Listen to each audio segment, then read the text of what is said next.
Thailand is full of places like this. Places that don't shout. They whisper. And if you slow down, you hear them.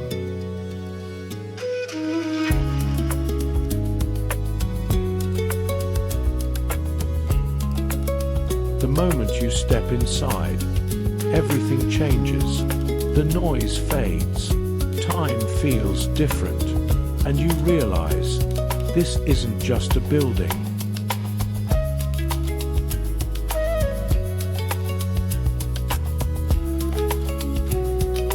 These statues have seen generations come and go.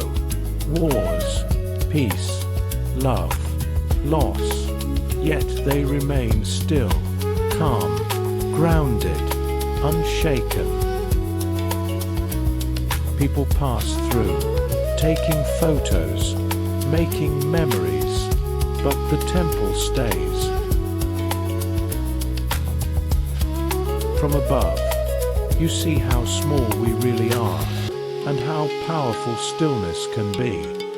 In places like this, time slows down, the world gets quieter, and you start to hear your own thoughts again.